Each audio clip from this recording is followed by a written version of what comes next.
સ્વામિનારાયણ સાક્ષાત્ અક્ષર પુરુષોત્તમ સર્વેભ્ય પરમં શાંતિં આનંદં સુખમર્પયેત. શ્રી સ્વામિનારાયણ ભગવાનની જય. શ્રી અક્ષર પુરુષોત્તમ મહારાજની જય. શ્રી ગુણાતીતાનંદ સ્વામી મહારાજની જય. શ્રી પ્રમુખ સ્વામી મહારાજની જય. શ્રી મહંત સ્વામી મહારાજની જય. પ્રગટ ગુરુ હરિ પરમ પૂજ્ય મહંત સ્વામી મહારાજની આજ્ઞા અને આશીર્વાદથી આપણે બધાએ નિત્ય પ્રાતઃ કથાનો લાભ લઈ રહ્યા છીએ. આજે આપણા માટે ઓક્ટોબર મહિનાની 7મી તારીખ અને સોમવારનો મહાપવિત્ર દિવસ છે અને 1309મી સભા થાય છે. અને કહત હૈ સહજાનંદ એ વિષય ઉપર 1041મો દિવસ થાય છે. ભગવાન સ્વામિનારાયણ ગરડા પ્રથમ પ્રકરણના 62ના વચનામૃતની અંદર ભગવાનના સ્વરૂપને વિશે રહેલા 39 ગુણોનું વર્ણન કરે છે. એમાં ગઈકાલના દિવસની અંદર આપણે ઓજસ કહેતા બ્રહ્મચર્યથી પ્રાપ્ત કરેલી દિવ્ય કાંતિ એ 31મા ગુણની અંદર આપણે થોડી નજર નાખી હતી અને બ્રહ્મચર્યના કારણે કરીને કેટલી બધી એમનામાં આધ્યાત્મિક ઉર્જા અને શક્તિ પણ પ્રગટ થતી રહી છે. સાથે સાથે અન્ય ગુણોને પણ આપણે જોવા હોય તો પણ આપણે જોઈ શકીએ એવું આપણને સ્વામીશ્રીના જીવનની અંદરથી અનુભવ થાય છે. હવે આજે આપણે 32મો ગુણ છે જે બલમ, કલ્યાણકારી ગુણોને ધારણ કરવાનું સામર્થ્ય. સામાન્ય માણસની અંદર તંદુરસ્ત વ્યક્તિ હોય અને જીવની અંદર થોડું ઘણું શારીરિક બળ હોય તો એ બળે કરીને પોતે પોતાના જીવનની અંદર નબળા લોકોની સામે પોતે જીત મેળવી શકે. પરંતુ આધ્યાત્મિક માર્ગની અંદર ભગવાનના પરમ એકાંતિક સંતને ભગવાનને વિશે કેવું જબરદસ્ત કલ્યાણકારી ગુણોને ધારણ કરવાનું સામર્થ્ય, જેને આપણે કેટલાય બધા દિવસોથી કલ્યાણકારી ગુણોના વર્ણન ઉપર ચર્ચા કરી રહ્યા છીએ. એવા કલ્યાણકારી ગુણોને ધારણ કરવા એટલે કેટલું બધું અઘરું કામ. જેમ કહેવાય છે ને કે સિંહને પૂઠે ભમરિયું મધ બેઠું હોય અને ત્યાંથી એ મધને ઉખેડીને મધ ચાટવું કેટલું અઘરું. એમાં લોકની અંદર પણ બળે કરીને તો ઘણું બધું લોકો પોતાના જીવનની અંદર પ્રાપ્ત કરી શકતા હોય છે, પણ અહીંયા મહારાજ પોતે વાત કરે છે કે કલ્યાણકારી ગુણોને ધારણ કરવાનું. આ કેટલી મોટી જબરજસ્ત વાત છે. પિંડ બ્રહ્માંડ સે પર નિજ આત્મા જાની કે મમ ગુણ ગાવે. જાની કે મમ ગુણ ગાવે. મુક્તાનંદ કહતયું મોન. મુક્તાનંદ કહતયું મોહન. સોહી જન સંત કહાવે, આ સોહી જન સંત કહાવે, નારદ એસે સંત સદા મોહે ભાવે. મુક્તાનંદ સ્વામી અદ્ભુત એ 4 પદો રચ્યા છે. એની અંદર એક એક કડી ઉપર આપણે કલાક કલાક નિરૂપણ કરવું હોય તો પણ થઈ શકે એવું છે. તો આવું કલ્યાણકારી જે ગુણ જે પિંડ બ્રહ્માંડ છે, પર નિજ આત્મા જાની કે મમ ગુણ ગાવે, જે ભગવાનના પરમ એકાંતિક સંત છે એના જીવનની અંદર આપણને કહે કે પિંડ અને બ્રહ્માંડથી જુદો એવો જે મારો આત્મા, એ આત્મારૂપ બનીને પોતે ભગવાન પુરુષોત્તમ નારાયણના ગુણોનું ગાન કરે એવા સંતને વિશે કલ્યાણકારી ગુણ આપણને દેખાય. અને એવા સંતને આ એક મોટી જ સામર્થ્ય કહેવાય. અને એ જ મુક્તાનંદ સ્વામી પોતે પોતાની કલમ વડે કરીને લખીને જણાવે છે કે ગુણ કો માન ન આવે. હવે આ બહુ અઘરું છે. ગુણ ગમે તેવો હોય ને તો પણ સ્વામી કે માણસ માત્ર ને માનની અંદર ખેંચી જાય. કોઈક સારું ગાતું હોય, કોઈક સારું વગાડતું હોય, કોઈક સારા વાજિંત્રો વગાડતા હોય, કોઈક સારું ક્રિકેટ રમતા હોય, કોઈક સારું વેપાર ધંધો કરતા હોય, કોઈક સારી સામાજિક ક્રિયા કરતા હોય, કોઈક સારા ડોક્ટરને દવાખાનું ચલાવતા હોય, બધાની અંદર વ્યક્તિ માત્રના જીવનની અંદર એને ગુણ જે છે, ગુણની અંતરની અંદર એનું માન આવશે જ. જ્યારે ભગવાનના પરમ એકાંતિક સંતના જીવનની અંદર કહે છે કે ગુણ કો માન ન આવે, ગુણનું માન ન આવે એ કેટલી મોટી જબરજસ્ત વાત કહેવાય. કારણ કે આપણે જાણીએ છીએ કે ગુણ તો ગુણ છે, પણ જે કોઈ વ્યક્તિના જીવનની અંદર રહેલો ગુણ છે, પરંતુ કહેવાય છે કે આધ્યાત્મિક ગુણની અંદર પણ આપણે જાણીએ એ પ્રમાણે એવા પ્રગટ એકાંતિક સત્પુરુષનું લક્ષણ બતાવતા મુક્તાનંદ સ્વામી પણ કહે છે, ક્ષરય અક્ષરયરુ અક્ષર પરકી સબહી સમજયુર લાવે, આ સબહી સમજયુર લાવે. સબ ગુણ પુરાણ પરમ વિવેકી, સબ ગુણ પુરાણ પરમ વિવેકી. ગુણ કો માન ન આવે, આ ગુણ કો માન ન આવે. સંત જન સોહી સદા મોહે ભાવે, સંત જન સોહી સદા મોહે ભાવે. મુક્તાનંદ સ્વામીના પદો કેટલા અદ્ભુત છે કે જેની અંદર આપણા સંપ્રદાયમાં જે ગુણાતીત સત્પુરુષો પૃથ્વી ઉપર વિચરી રહ્યા છે એવા સાક્ષાત ગુણોનું ધારણ કરનાર સત્પુરુષની ગૌરવ ગાથા આ કીર્તનોની અંદર આપણને સંભળાઈ રહી છે. એટલે એટલા માટે અહીંયા આગળ બળ એટલે કંઈ એકબીજાને સામે આવીને એકબીજાની સાથે ધમાલ કરીને એને પછાડી દેવો એવું નહીં. બાકી અક્ષર બ્રહ્મને વિશે તો શું તાકાત ભગવાને મૂકી છે. એ જે કંઈ ધારે ને જે કંઈ કરવું એ કરી શકે, પણ મહારાજે લખ્યું વચનામૃતની અંદર કે એવા જે સંત છે એ પોતાના સામર્થ્યને ઢાંકી રાખીને સમર્થતા જનના કરે કે જાણે પોતે કાંઈ છે જ નહીં.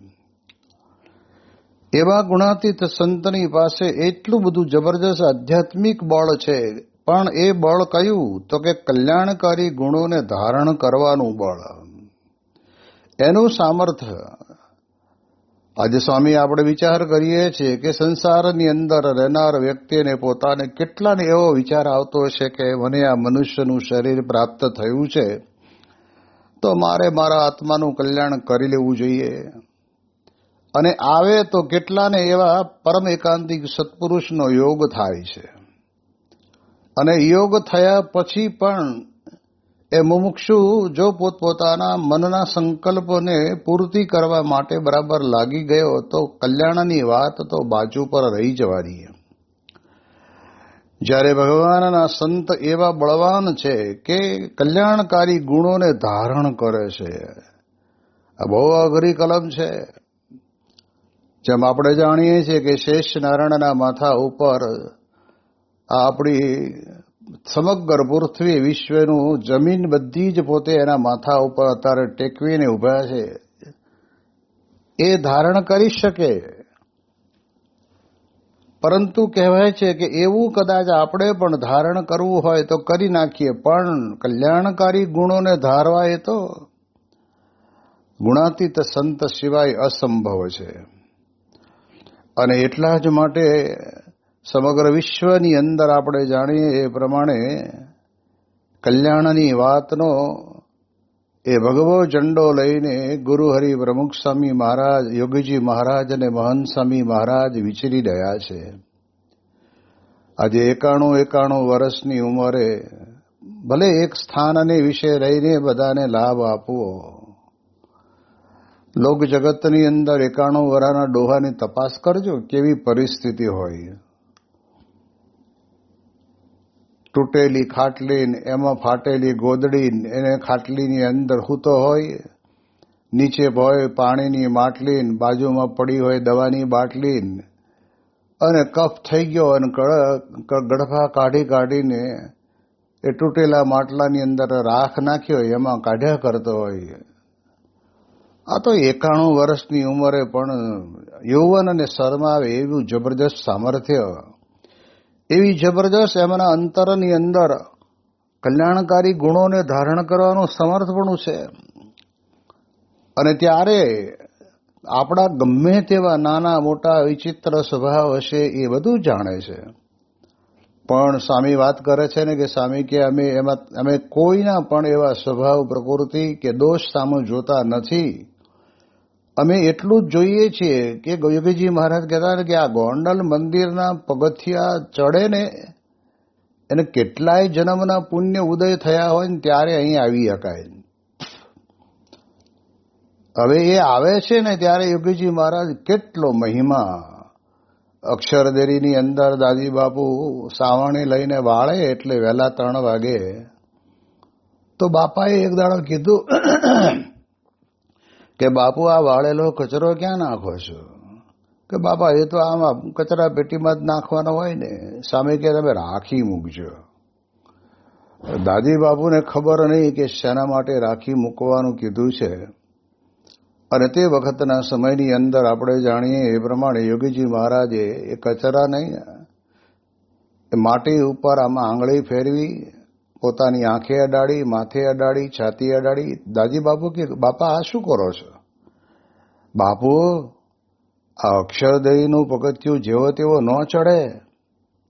જે કંઈ અહીં આવ્યા હશે ને ભલે ને પગની અંદર કાંઈક કાંકરી, ઝીણી ધૂળ, પગ લગર વગર હશે એવી રીતે આવ્યા છે, પણ આ તો અક્ષરદેવીની પ્રદક્ષિણા કરવા જે આવ્યો ને એના ચરણની રજ મારા માથે અડાડું છું. આ સામર્થ્ય છે. આવું બીજા કોઈથી બને નહીં. પ્રમુખ સ્વામી મહારાજ શતાબ્દી મહોત્સવ ઉજવાયો ત્યારે પ્રમુખ સ્વામી મહારાજની 30 ફૂટની કદવાળી મૂર્તિ જ્યાં પધરાવેલી હતી અને એ ગોળ રાઉન્ડની અંદર નીચે 3 ઇંચ બાય 3 ઇંચના બ્લોક પથરેલા હતા ગુલાબી કલરના. સમયો પૂરો થવાનો 1 દિવસ બાકી હશે અને પ્રમુખ સ્વામી મહારાજે સંતોને કીધું કે તમે એક કામ કરો, બાપા જ્યાં બિરાજમાન છે એ જગ્યાએ સાવરણા વડે કરીને અથવા બ્રશ વડે કરીને એમાં જે કંઈ ત્યાં આગળ માટી આવી હોય એ બધી ભેગી કરીને લાવો. અને ત્યારે તે વખતે લાવી તો આપી.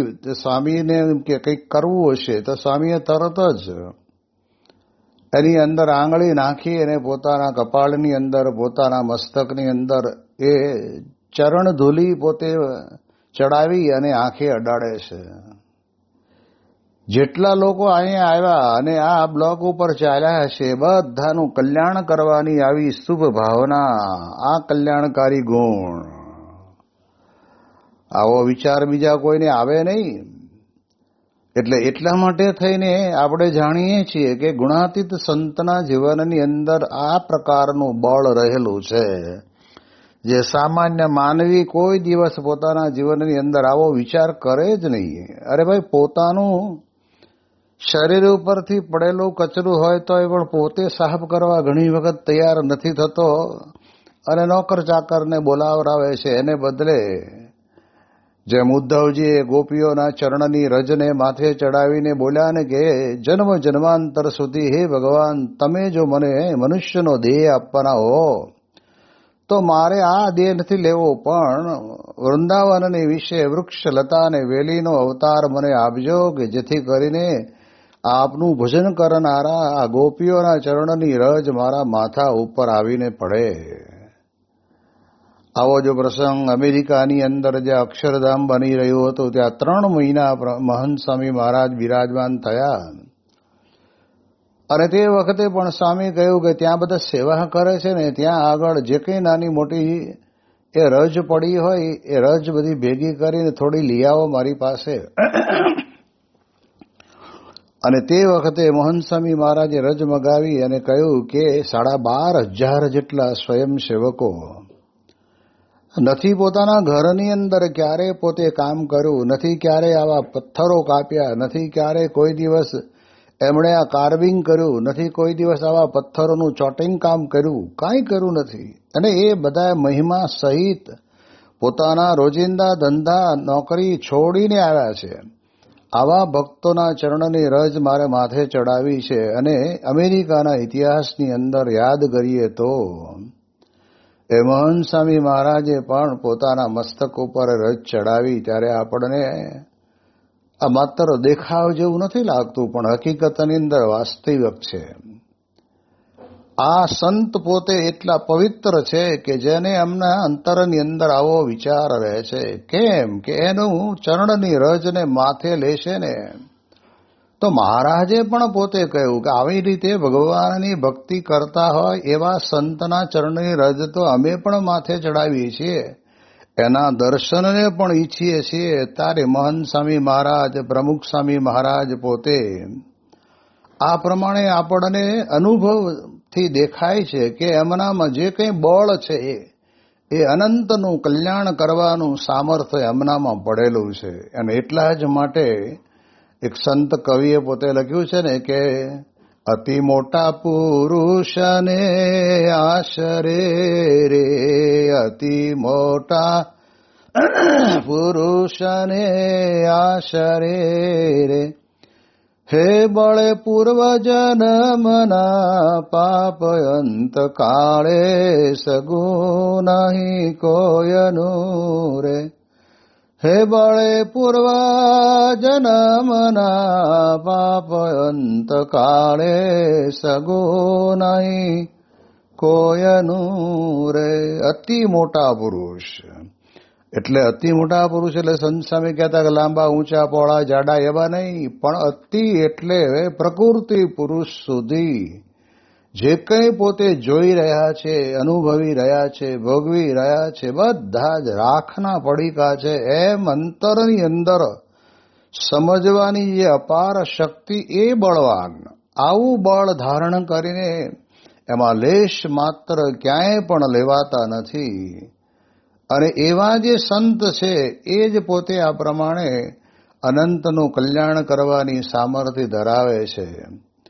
એટલે યાદ રાખો, ભલે સમજાય આજે નહીં સમજાય તો આવતે જન્મે સમજવું પડશે, એ વખતે પણ નહીં સમજાય તો બીજા જન્મે સમજવું પડશે, પણ આ સમજ્યા વિના તો છૂટકો છે જ નહીં. એટલે કે આ ભગવાનના પરમ એકાંતિક સત્પુરુષ જ કલ્યાણના દાતા છે. આપણું કલ્યાણ એ જ કરી શકે એમ છે.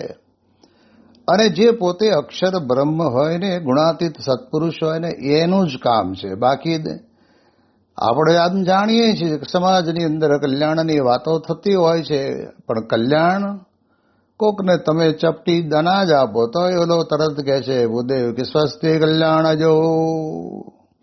કોઈક પાણી ભરીને પાણીનો લોટો ભરીને પાણી પાય તો પાણી પાનારને કે ભગવાન તારું સારું કરે. એટલે ભાઈ તું તરશો, આણે પાણી પાયું, તારે તો તને પાણી મળ્યું. હવે તરશો માણસ જ પોતે બીજાને આશીર્વાદ આપી ક્યાંથી મેળવાના હતા? જ્યારે આ તો અનંત કોટી બ્રહ્માંડના સુખને વારી ફેરીને નાખી દઈને એક પરબ્રહ્મ પુરુષોત્તમ નારાયણ ભગવાન સ્વામિનારાયણમાં અતિશય મગ્ન બનીને રહેલા એવા ગુણાતીત સંત જ આ કલ્યાણના દાતા છે. એની પાસે જઈએ ને ત્યારે આપણું જરૂર કલ્યાણ થઈ જાય, એમાં બે મત નથી.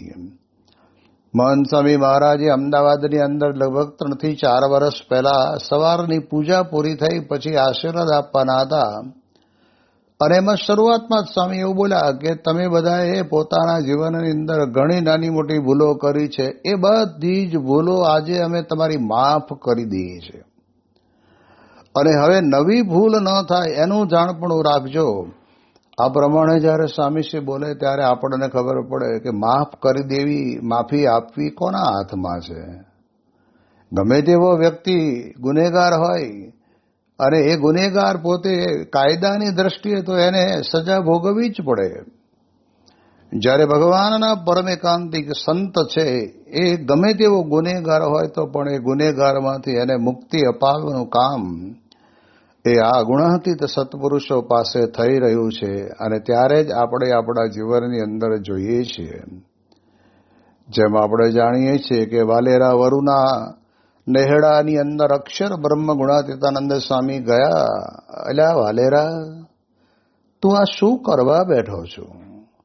પણ અક્ષર બ્રહ્મની આંખમાંથી ઓજસ નીકળતો એ તેજ જોઈને વાલેરો થોડી વાર તો સ્તંભી ગયો કે અત્યાર સુધીના ઇતિહાસની અંદર મારે આંગણે કોઈ સાધુ મહાત્મા કે કોઈ નાનો મોટો રખડતો વ્યક્તિ આવ્યો નથી અને આજે આ સાધુ આવી ગયા.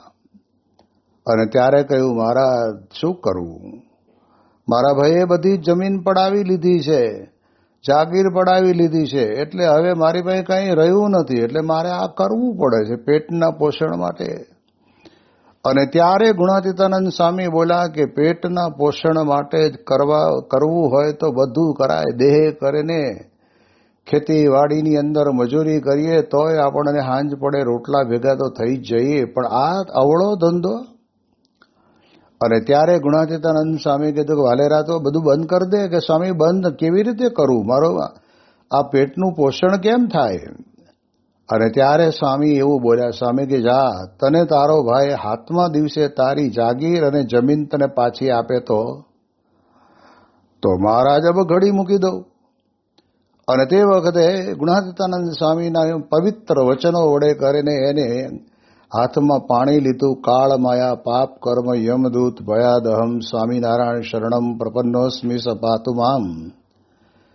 એ મંત્ર બોલીને સ્વામી એને કહ્યું, જા અત્યાર સુધીના તારા કરેલા જે કંઈ પાપ છે ને, કેટલીક બેન દીકરીઓને વિધવા બનાવ્યા છે, કેટલીક બેન દીકરીઓને દુખી કર્યા છે, અંગ ઉપર રહેલા મંગલસૂત્ર જેવા તોડીને લઈને આવીને મિજમાનીઓ કરી છે, કેટલું મોટું પાપ કર્યું છે, એ તારું બધું આજે માપ. હવે નવું ન થાય એનું ધ્યાન રાખવાનું. પણ મહારાજ, આ હાથ દાડા આજથી ગણવાના કે આવતીકાલથી ગણવાના? અને મને ખબર ના પડે હાથ દાડા ક્યારે પૂરા થઈ જાય. હું તો રહ્યો અભણ. પણ ગુણાતીતાનંદ સ્વામી કે લાવ ઓલી દોડીને હાથ ગાંઠ વાળી દીધી. હાથ ગાંઠ વાળીને કહ્યું કે લે, રોજ સવારે દી ઉગે ને ત્યારે એક ગાંઠ છોડવાની. વાલેરાએ કહ્યું કે સ્વામી આ આજથી છોડવાની કે આવતીકાલથી? અને ત્યારે ગુણાતીતાનંદ સ્વામી કે લાવ આજની ગાંઠ તો હું છોડી દઉં, બાકીની 6 રહી આવે ત્યારે રોજ એક ગાંઠ છોડવાની. અને તને તારો ભાઈ જો આ પ્રમાણે તારી જમીન જાગીર જે કંઈ છે બધું તને પાછું આપે તો જૂનાગઢ મંદિરે આવજે. એ ગુણાતીતાનંદ સ્વામી જેવા સંત પોતે એને નિર્ભય કરી દે છે. આ કલ્યાણકારી ગુણ છે સત્પુરુષનો, સામાન્ય વાત નથી. એટલે આવા ગુણાતીત પુરુષના જીવનની અંદર આપણે નજર કરીને જોયું ત્યારે આપણને ખબર પડે છે. એટલે એટલા માટે થઈને આપણે વિચાર કરવાનો કે બલમ એટલે કે એવું સામર્થ્ય, કલ્યાણકારી ગુણોને ધારણ કરવાના. ધારણ કરવું એટલે બહુ અઘરું છે. જેમ નિષ્કુળાનંદ સ્વામી કહે છે ને કે વેશે લેશ લેવાય નહીં, રાજા વર્ણીનો, રાજા હોય કે વર્ણી હોય, સાધુ હોય, એનો વેશ એટલે કે કપડાં પહેરે એનો વેશ લેવાતો નથી. કદાચ લાગે આપણને આમ રાજા જેવો, સાધુ મહાત્મા જેવો, પણ એના જીવનની અંદર એ રાજાની પાસે જે હુકમ હોય, રાજાની જે કલમ ચાલતી હોય, એ બધું ક્યાંથી કાઢે? એમ સ્વામી કહે છે કે દુનિયાની અંદર બધા એમ જ કહે છે કે જાઓ તમારું કલ્યાણ થઈ જશે, જાઓ તમારું કલ્યાણ થઈ જશે. પણ વિચાર કરવાનો આપણે કે કલ્યાણની વાત તો માત્ર ને માત્ર ભગવાન સ્વામિનારાયણ બે જ, કાં તો ભગવાન અને કાં તો ભગવાનના એકાંતિક સંત. બ્રહ્મનિષ્ઠ સંતને કદાચ તમે બ્રહ્મનિષ્ઠ તરીકે કહો એ ખોટું નથી, પણ એકાંતિક સંત એટલે કહેવાય કે જે ભાગવત ધર્મનું પોષણ ગરડા પ્રથમ પ્રકરણના 54માં વચનામૃતની અંદર કોના દ્વારા થાય?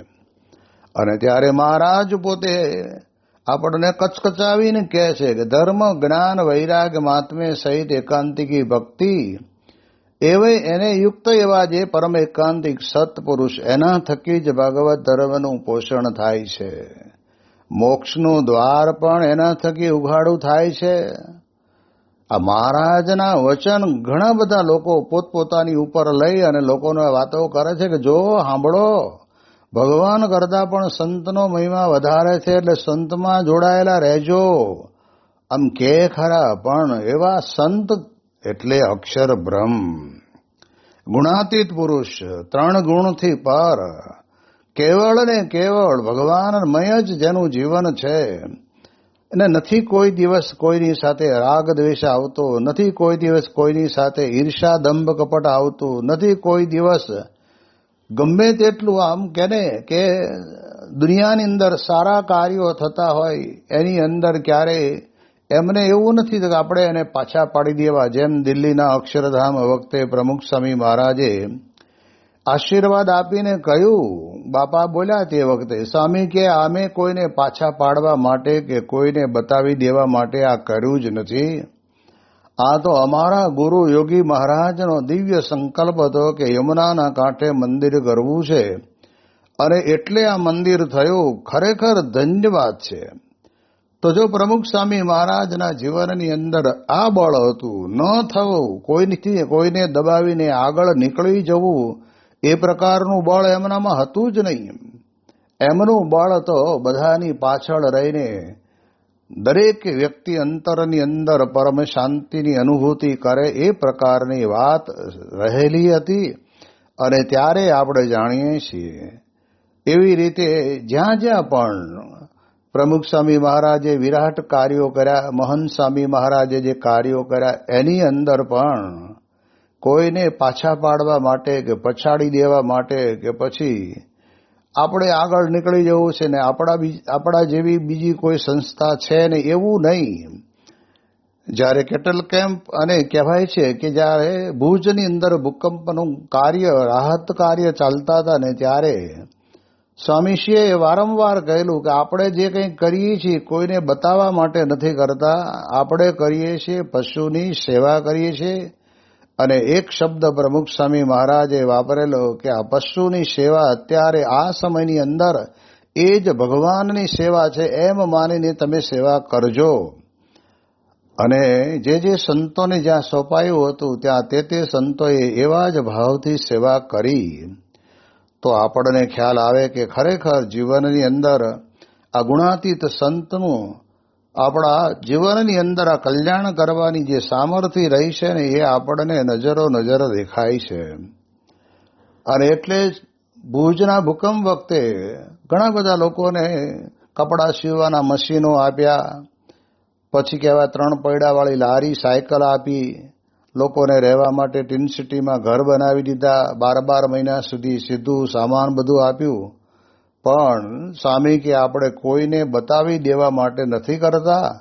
આ માત્ર ને માત્ર ગુજરાત ઉપર આવેલા સંકટની અંદર ફસાયેલા લોકોને આપણે રાહત આપીએ છીએ. એને અંતરની અંદર એનું કોઈ નથી રહ્યું, ત્યારે આપણે ભગવાન અને સંત એના માટે આ પ્રમાણે હમદર્દી બનીને આવીને રહ્યા છે. એટલા માટે આપણે કરીએ છીએ કે આપણે આટલું મોટો વિરાટ કાર્ય કર્યું, આટલા મકાનો બનાવી દીધા, આટલા ગામ બનાવી દીધા, એવી ગણતરીમાં આપણે પડવું નહીં. તો આપણને ખ્યાલ આવે કે આવું જે બળ એ કલ્યાણકારી ગુણોનું બળ આવા ગુણાતીત સત્પુરુષની વિશે છે. એની વિશેષ વાતો આપણે આવતીકાલે કરીશું. શ્રી સ્વામિનારાયણ ભગવાનની જય.